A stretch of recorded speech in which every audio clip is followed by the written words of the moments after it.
अगर आपका बच्चा भी क्लास 10th में है और आप इस बात से परेशान हैं कि सर अभी तक उसकी पूरी पढ़ाई हुई नहीं है, तो क्या वो एग्ज़ाम में पास हो पाएगा?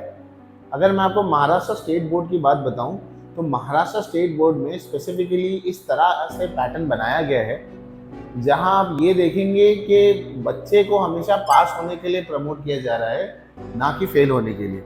मार्क्स डिस्ट्रीब्यूशन से लेकर सिलेक्शंस ऑफ क्वेश्चंस तक ऐसी सारी चीज़ें पेपर में दी जाती है, जिससे बच्चा जो है वो पहली बार में ही जो है वो पास हो जाए। अगर आपके भी बच्चे कुछ ऐसे हैं जिनमें पढ़ाई अभी तक पूरी नहीं हो पाई है, पूरी तरीके से पढ़ाई कंप्लीट नहीं हुई है, और आपको लग रहा है कि अब वो पास होगा या नहीं होगा, तो इस वीडियो को ध्यान से देखिए, समझिए, और उसके बाद फिर आपको कॉल टू एक्शन इस बात का लेना है कि आप जहाँ पर भी बच्चे को भेज रहे हैं, जिस भी कोचिंग में वो जा रहा है, जिस भी ट्यूशन्स में वो जा रहा है, या वो बच्चा स्कूल से पढ़ रहा है, तो वहाँ पर उस बच्चे को टीचर गाइड कैसे करें। तो सबसे पहले तो आप इस बात को समझिए कि हमारा मार्क्स डिस्ट्रीब्यूशन कैसा है। हम सबको मालूम है कि कोई भी पेपर जो होगा वो टोटल कितने मार्क्स का होगा, 100 मार्क्स का होगा, बराबर है। 100 में से 80 मार्क्स किसके होंगे? 80 मार्क्स जो है वो थियरी के में होंगे, यानी कि एक्सटर्नल, जिसमें आपको लिख कर आना है एग्जाम में जाकर, और 20 मार्क्स जो है वो इंटरनल है, यानी ये आपको कहाँ से मिलेंगे? स्कूल से मिलेंगे, बराबर है। अच्छा, आपको पास होने के लिए हर सब्जेक्ट में कितने मार्क्स लाने हैं? 35 मार्क्स लाने हैं। अक्सर बच्चों को 20 ऑन 20 स्कूल में दे दिया जाता है, 18-19 तक दे दिया जाता है। मैं एक आइडियल केस मानकर चल रहा हूँ कि अक्सर बच्चों को 20 में से 20 दे दिया जाएगा। तो अब 35 में से अगर 20 चले गए तो कितने बचे? 15। यानी कि आपको 80 मार्क में से हर सब्जेक्ट में सिर्फ और सिर्फ कितना स्कोर करना है? 15 मार्क्स स्कोर करना है। अब आप हम इतना कट टू कट नहीं चल सकते, तो हम मान कर चलेंगे कि आउट ऑफ 100 हम 40 की बात कर लेते हैं, कि हम 40 को लेकर चलेंगे कि 40 लाना है। तो यहाँ पर 80 में से 20 लाना या 25 लाना, इवन 30 भी लाना बहुत बड़ा टास्क नहीं है। मैं जल्दी जल्दी आपको कुछ चीज़ें बताता हूँ, इसको आप समझिए ताकि आपके लिए वीडियो बहुत लंबा ना हो जाए। सबसे पहली बात, अगर मैं मराठी की बात करूँ तो बच्चे को किसी भी हालत में पोएम के एप्रिसिएशन याद करवाइए। उसके अलावा स्थूल वाचन के जो ब्रीफ है, उसमें खासकर जो टिपा लिहा के ब्रीफ है वो याद कराइए।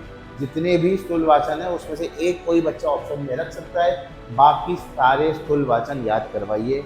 उसके अलावा मराठी का ग्रामर काफ़ी आसान है, उसको आप करवा सकते हैं बच्चों को। उसके बाद मैं हिंदी की अगर बात कर लूँ तो हिंदी अपने आप में एक आसान सब्जेक्ट है, आप उसको ईजिली कवर कर पाएंगे, उसमें ज़्यादा बच्चों को दिक्कत नहीं आती है। तो बच्चा राइटिंग स्किल और क्वेश्चन आंसर्स पढ़ के आता है, वो कवर हो जाता है। इंग्लिश की जहाँ तक बात करूँ तो अगेन पोएम का एप्रिसिएशन है, पोएम का एप्रिसिएशन पढ़ने की बहुत ज़्यादा ज़रूरत है, तो पोएम के एप्रिसिएशन को कंप्लीट कीजिए। दूसरी बात, जहाँ पोएम का एप्रिसिएशन आपका हो जाता है उसके बाद वो स्टार्टिंग में लैंग्वेज स्टडी आता है, वो करना है। राइटिंग स्किल के एटलीस्ट बच्चे को पैटर्न पता होना चाहिए। मान लीजिए कि उसकी इंग्लिश बहुत ख़राब है और इंग्लिश नहीं लिख पा रहा, तो एटलीस्ट पैटर्न पता हो उसे, क्या फॉर्मेट पता हो, जिस हिसाब से एटलीस्ट वो राइटिंग स्किल में कुछ तो लिख कर आ जाए। इससे भी वो ईजिली चला अच्छे मार्क्स स्कोर कर पाएगा। अब रही बात हिस्ट्री, ज्योग्राफी और पॉलिटिकल साइंस की, तो मैं आपको पहले ज्योग्राफी के बारे में बताता हूँ, क्योंकि ज्योग्राफी में ऐसा होता है कि बच्चों को लगता है कि ये सब्जेक्ट बहुत डिफिकल्ट है।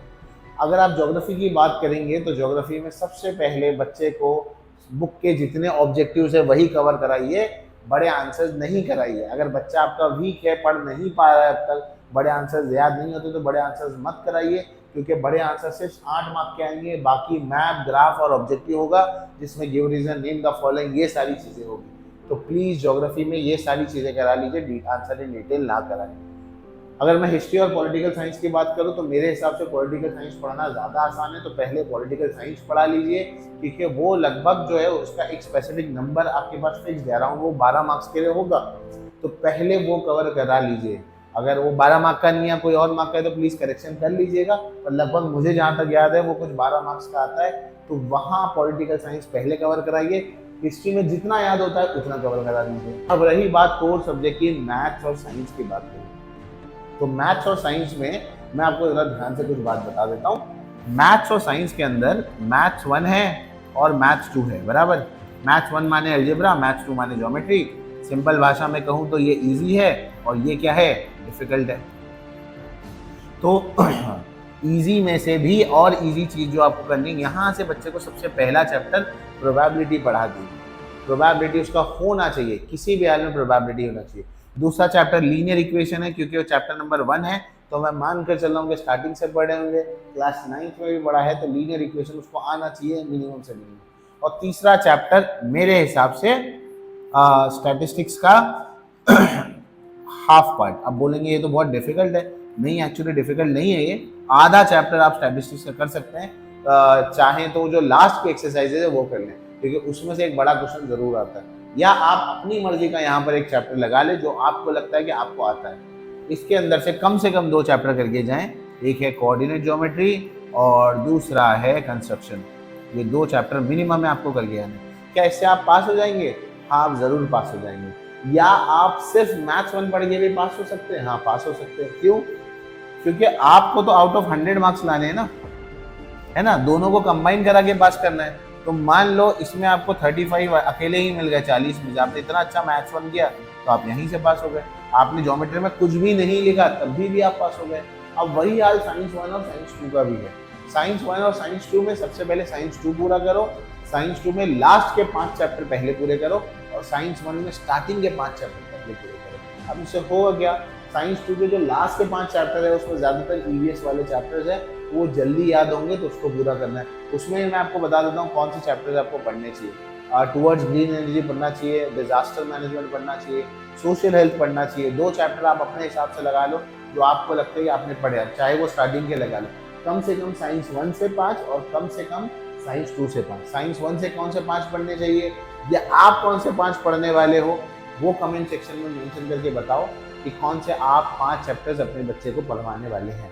तो इस तरीके से मैंने आपको बहुत कट शॉर्ट में एक प्रिसाइज मैनर में आपको ये बता दिया है कि अगर आपका बच्चा अभी भी दिक्कत है उसको बोर्ड्स में, तो ये मिनिमम रिक्वायरमेंट है, ये करके बच्चा इंशाल्लाह बहुत आसानी से क्लास 10 को पास कर लेगा। इसके अलावा आपको कोई भी डाउट्स है तो प्लीज़ कमेंट सेक्शन में मेंशन कीजिए, और प्लीज़ ये ज़्यादा से ज़्यादा पेरेंट्स के साथ शेयर कीजिए ताकि ये वीडियो ज़्यादा से ज़्यादा पेरेंट्स तक पहुँचे। Thank you.